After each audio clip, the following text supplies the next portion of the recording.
Housekeeping bees in a tornado. Honestly, it was very thrilling. Like, there was a second there that I literally was like, whoa, it's getting scary. And I'm just like, keep going. It got all out of nowhere. Everything was fine, and then it got super dark. Tornado sirens came on. Then we started hearing this like rumbling in the sky. Oh, and if you guys don't know, here, I'm going to show you. Is he right here? Because there was probably a touchdown. Right here? No, it probably came through around here. Or is it about to come through? The sirens are still going. Like I said, I was keeping bees in a tornado, love. I had so many bees stinging me through my suit because it's soaking wet. Okay, we were putting the third box on, and we were trying to hurry before the storm got here, and we finally got there, and we were just literally running, trying to get the boxes out to the yard, put them. I lifted up the lid, you smack on the box, and we're just. But yeah, no, the sky was like grumbling, and then it started raining. We're still going, and then the rain started going sideways, and all the trees were like. I have been waiting for this day for the last how many months? How many months has it been? 3 months? Last 3 months. Our bees are finally back, and I'm so excited to see how they did. I thought he said they didn't do that to any of them. Are you freaking kidding me? Okay, it's whatever.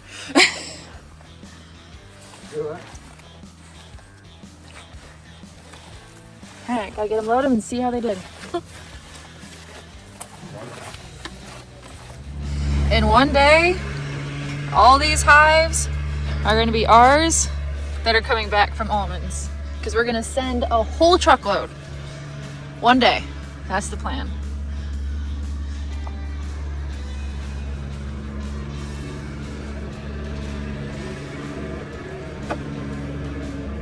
Okay, so I think this is going to be a better way of taking them home this time. At least we have pallets to keep everything strapped down.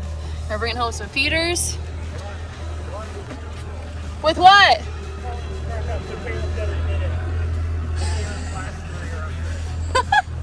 Okay. Okay.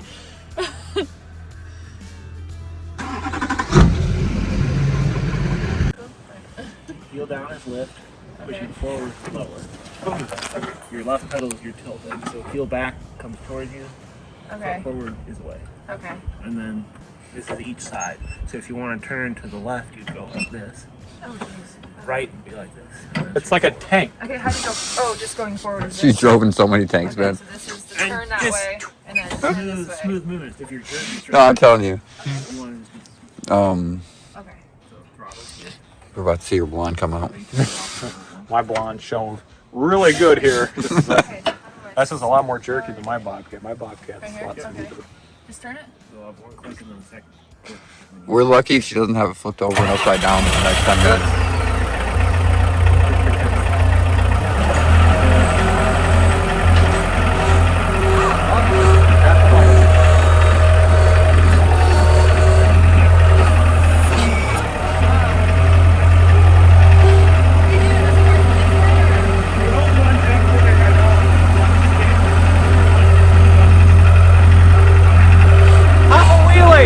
You can do it! Do a burnout.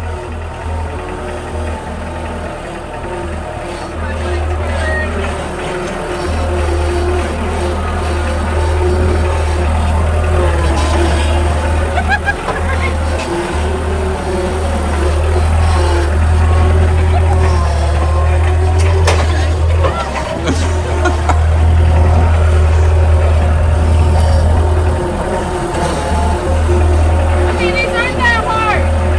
I No. thought they'd be way harder. Do you want to try?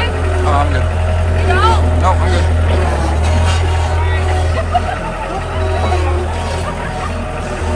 Okay, no, this isn't kind of hard. I thought it'd be way harder, but it's not that hard. No, how? Oh, you said it was down here. That's right. Okay. The newer ones, you just turn the key off and it shuts. That would get the cut off the fuel supply. So, how long does it take to unload a truck with this versus a Hummer-Bee? Really just that. Really? If you're like me, a Hummer-Bee is a lot quicker. You don't have to side shift. There's no side shift. Like you can pivot in. You don't have to Make sure you come in straight. Yeah, this one turns on a dime a lot better. See, And that's what the back wheel's for. You're turning on 3 and Oh, so you can't do that if you don't have the wheel? You can, but it's harder because your back wheel's very grip. It's right. so if my Bobcat, you're doing a lot of back, forth, Oh, I see. you get good at it. Over Over. the wheel, you're picking on Yeah. 3. You don't tear up the ground as much. Yeah. But it's smoother. Well, but that's like acres. I have built just the wheel alone. If you don't know the right connections. Well, when are you going to hook me up to these connections here? You've been told one. Get out this way. Are you sure you don't want to try? I'm good. Okay, well, I've tried both.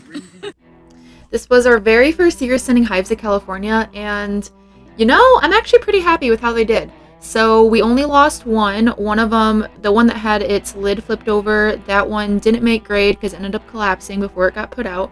But we sent these girls out in December. If you guys remember, we loaded them up by hand, the same way we're doing it here with a little hive mover. We did it in December when it was -9 degrees with the wind chill. They made it there safely though, and the rest of them all made grade, but they sat in a holding yard for just a little bit over 2 months until they were put out on the almond fields mid-February.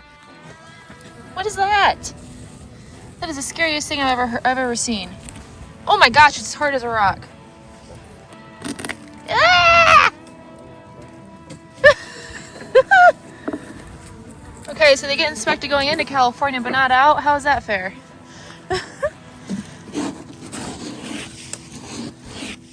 Now, we did have 2 other hives that did come back looking pretty weak.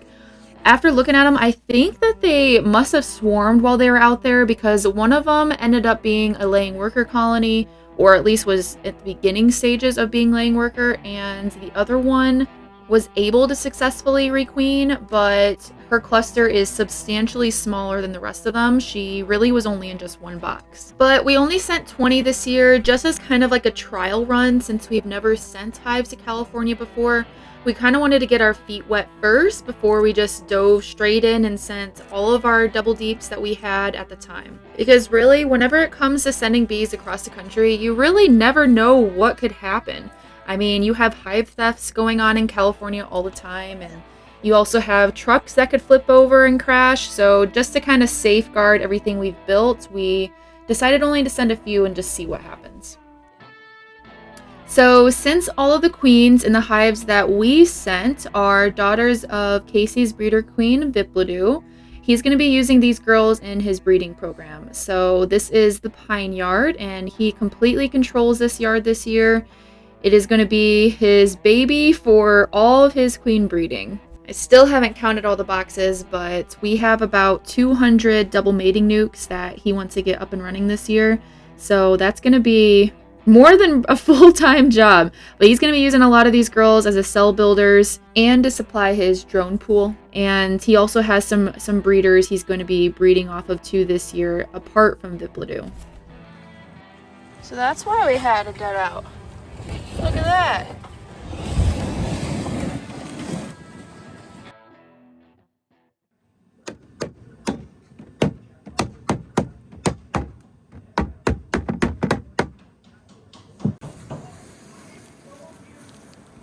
Huh? No, not 300. Remember, we're doing double deeps. I think we needed like 110 or something. I gotta look at my notes again, but 120 should be good. I think it will just cut it like perfectly. Alright, so you're cutting out the part for the rim on the bottom of those boards. So we have more lids, and then I'm gonna paint them all. They're gonna go on a very specific way. So this is the underside of the old wood. Okay. And if you look over here, this is the top side of all the old wood. So I took the sun destroyed side. Yeah. And I'm cutting that off as the excess to make them square. Yeah. And then what'll happen is when they get attached, I want them all to have this underside. That's gonna be our downside. They'll go just like that. Okay. See Oh, those look nice, and that's you cut them perfect too. I did, didn't I? Yeah. Really good in the technical. I know you are. That's why you're the woodworker, not me. Oh, hey, look, he got a haircut. Doesn't he look great?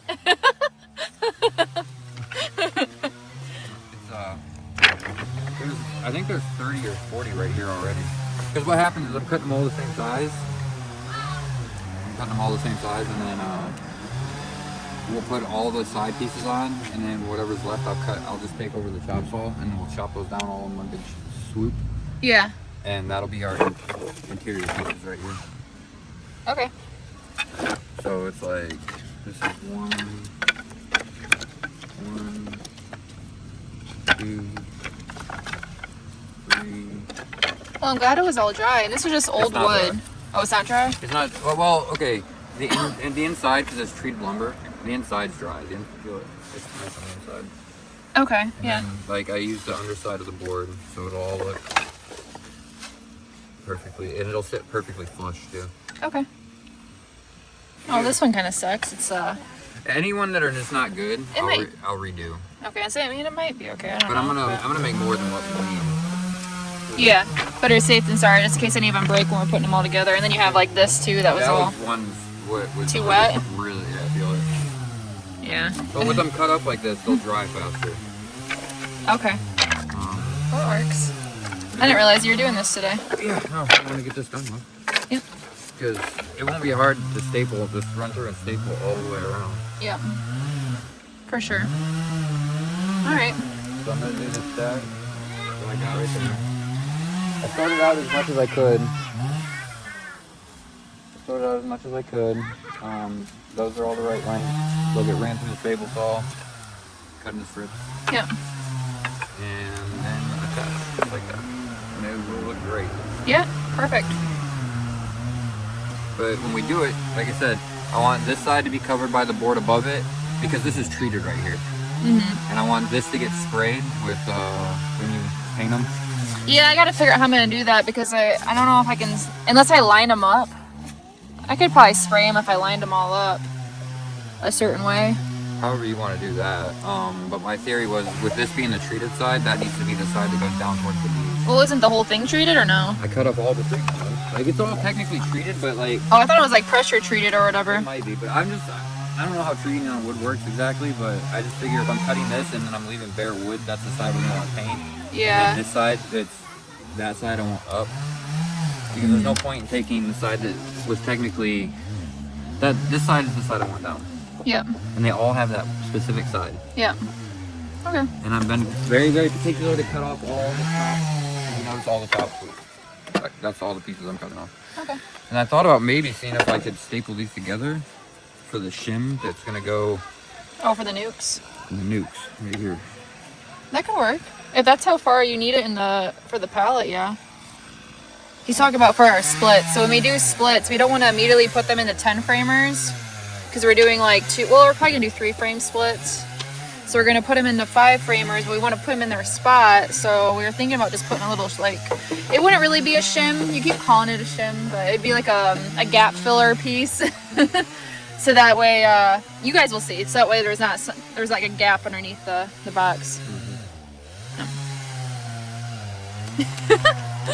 And remember, guys, whenever using saws and equipment, wear proper safety gear. I'm glad you threw that in there because somebody's Please gonna say something. wear proper safety gear. I am completely not leading by example here. In fact, if it makes you guys feel better, I'll go get some safety glasses. Yeah. Alright, I'm gonna go get something to eat. Okay, it looks like Casey's gonna be working on building those, well, cutting the wood for those lids. So I am gonna go into some of the hives that we did send out to California this year. I have not graded them, I have not looked in them. All I've done is run around a feed through them. Then the day that we placed them, of course, some of them broke apart a little bit.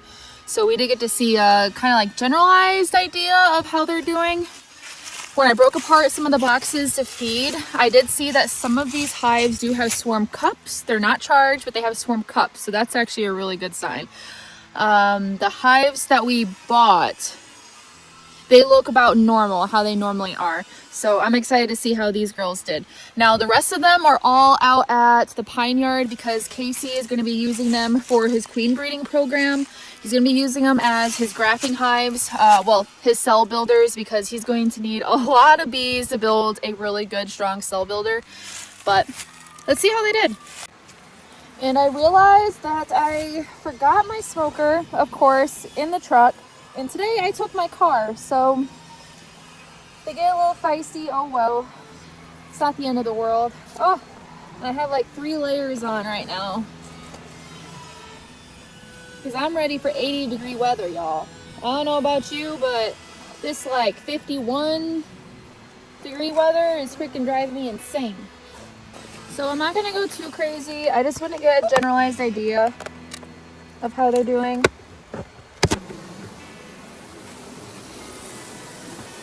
Ooh, well those look nice and strong. Hey girls. And I did have quite a few people ask how we made grade in California, even though we were sending hives in December in a cold climate when the bees are usually shrinking down their brood nest for the winter time. Well, the key is good genetics. That's the big thing. But you also need to have low mites. They need to have a good amount of honey. But the key was we had a really good goldenrod flow. Gosh, these are popularized out. I'm trying not to like, because they have this side over here. They made that frame huge. I guess I'll just do this. I just didn't want to mess up all their stuff. But anyways, we had a really good goldenrod flow in terms of pollen. Now I didn't see a whole lot of nectar coming in from it in the fall, but I did see some pollen, and that helped them build up nice and strong. That mixed with feeding some of them, but not all of them got fed. So I can't really say it was feeding because only the hunting guard really got fed. The rest of the hives though, they still had excess honey stores we're letting them keep. But really, if you have healthy hives, they will still make grade.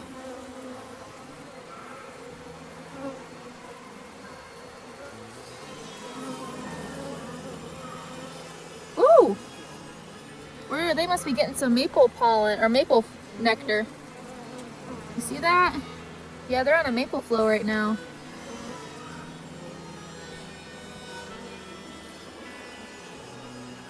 I don't know if you can see all the glistening of that in the comb. So I am going to be doing splits this week. Today is Sunday, and I'm planning to split everything on Thursday. We do have some queens coming in. Unfortunately, because of where we live, we can't get queens. We can't make queens as early as we need them, especially when you have hives coming back from California. If you don't split them, they will end up swarming. So I do have some queens coming in. We're trying out a new guy. He's a little bit smaller. I like supporting the small guys. They're just getting up and going. Wow, that's beautiful. And he does keep latch-shot genetics, and he also mixes them with a little bit of some hygienic bees too. So we'll see how they do. Of course, I'm a little nervous for when they get here, just because whenever it comes to like shipping bees, shipping queens, you never know what could happen.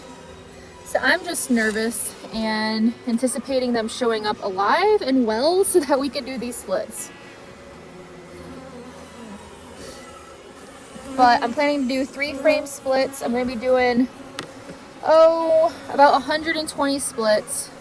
We're going to be breaking down the hunting yard. You guys have heard me talk about how many troubles I've been having with them lately. Well, really since we've ever put them out there. And I'm about sick of seeing hives that are struggling. So we're just going to rip all the bees out of there, split them down. The rest of them, we're all going to have 2 splits taken out on them, just enough to keep them held back from swarming, but they will still have a good amount of bees and brood and food that they will still build up fairly quick. And then we're going to do 1 more round of splits. Hopefully the last week of April. Well, it's already April, so it's probably going to be the 2nd weekend in May when we do that last round of splits. And that's where we're going to split for increase. The last is split for increase at least. And then the rest of the year will just be building up, getting them ready. At least that's my focus for the year. We can get 59 pallets sent to California. Well, at least 200 hives. Then we'll be in a good shape for next year. This hive is looking strong. This is stronger than the hives that we bought. They're bringing in, I know that can't be the feed that I gave them. But they are bringing in some maple nectar, which is good to see. And they must be a little bit happy because they're not getting too angry with me right now. I'm also moving very slow. I don't normally move this slow, but I'm just enjoying a little bit of, I can take my time today. I'm not in a rush. I don't have to slam through the hives. So I can just kind of be with the bees and enjoy them a little bit. Be a little bit of a hippie beekeeper.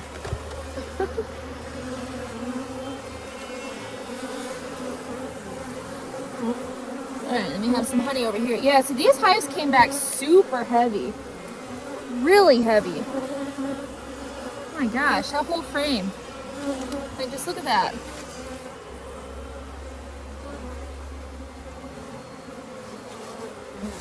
Yeah, this hive's looking good.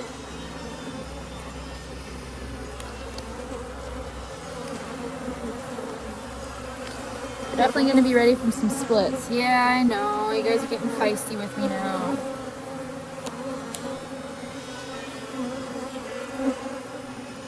Let's see. 1, 2, 3, 4, 5, 6, 7, 8. Yeah, I only put 9 frames in this. Huh. Well, that's right. So as soon as there's a sign of a flow coming, I'm anticipating them to start swarm preparations. They kind of already have, just judging by how much cat brood they have just in the top box alone. And they do have swarm cups on the bottom. Like I said, not charged. These are all just things I look for to see when they're thinking about swarming.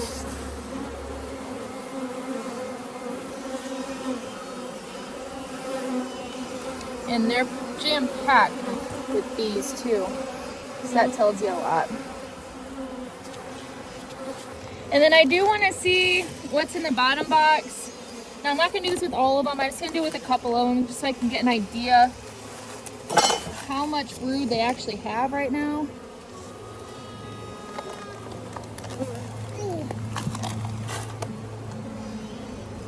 Whew. They're not even taking their feet down. Well, oopsie on my part. They're not even taking that feed down, and I put it in here a couple days ago. Yeah, they must be bringing in some maple. If that's the case.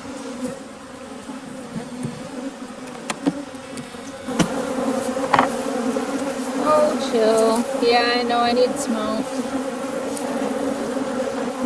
I haven't been working in a while either.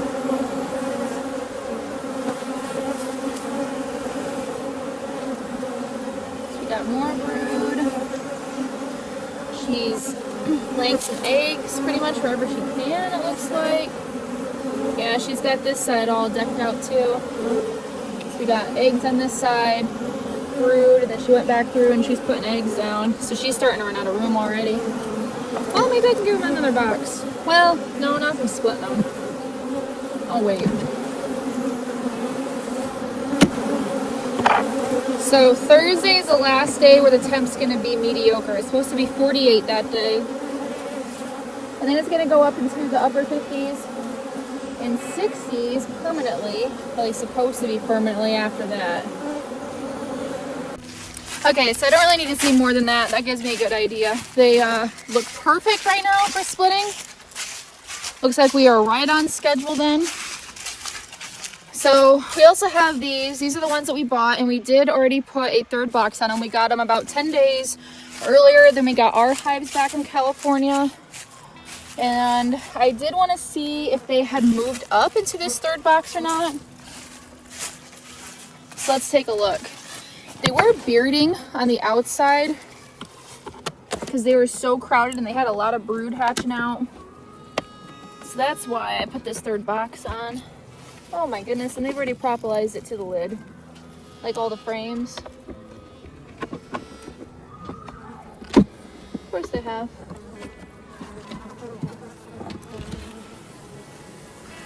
So this is all old comb, very old comb.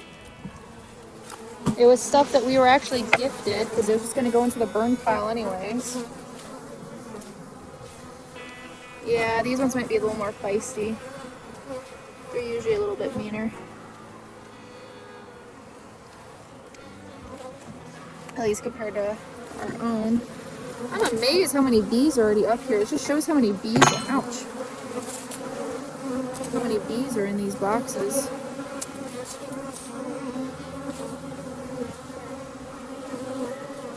So I wanted to see if they were going to hop on this comb or not. Ouch. So these are the kind that just coat you apparently. Like, look at this.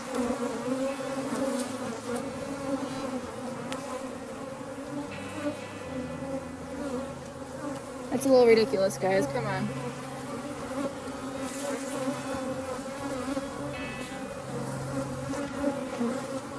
Looks like they got this one stuck already. What the heck? Like, look at this.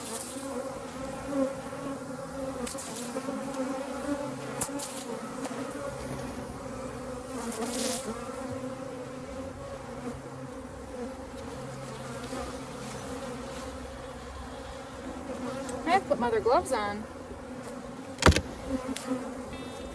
If they're gonna be like this.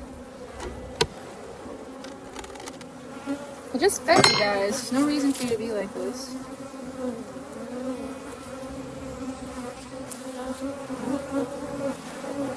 Oh my goodness.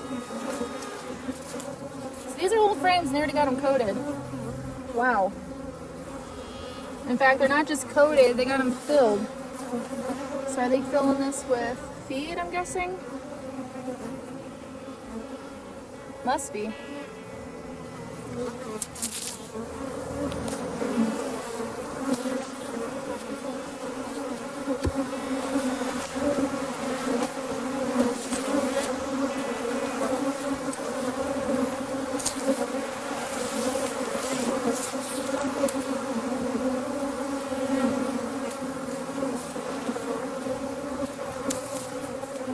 Maybe they're collecting maple.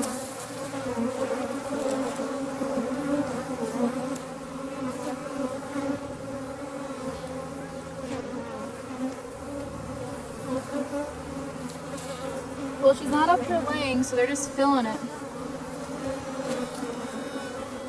Yeah, they're collecting something right now. It's great to see, at least.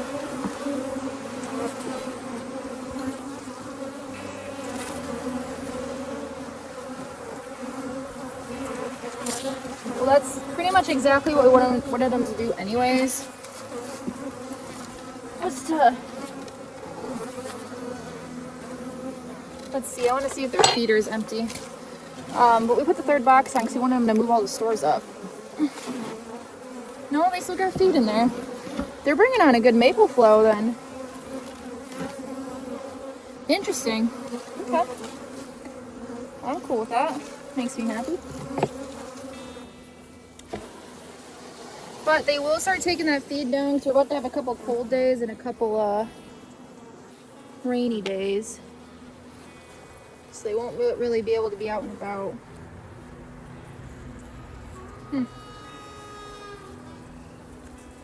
Alright, well, cool. At least they took to this well. Well, maybe I will put a third box on those other ones over there just so they have some place to put what they're bringing in. I don't want them to choke out her brood nest. I'd rather her just be able to lay away.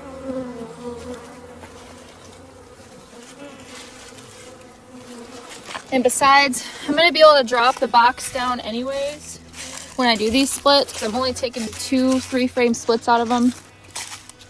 So I'll leave them the rest. So yeah, I'll grab, let's see, 5 boxes? 5 boxes and... I ain't trying to be rich, have a high-priced phone, or have a picket fence around my perfect lawn.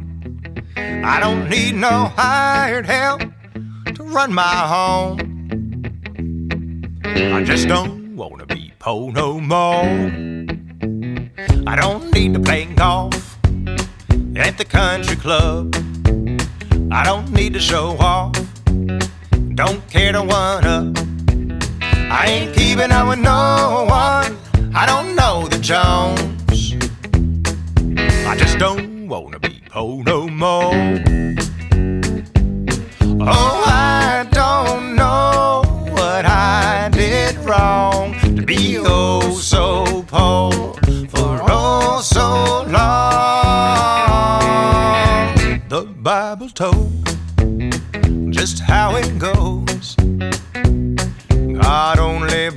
child who got his own. I don't know what sin I'm paying for, but I sure know what I'm praying for. Lord, I don't wanna be poor no more.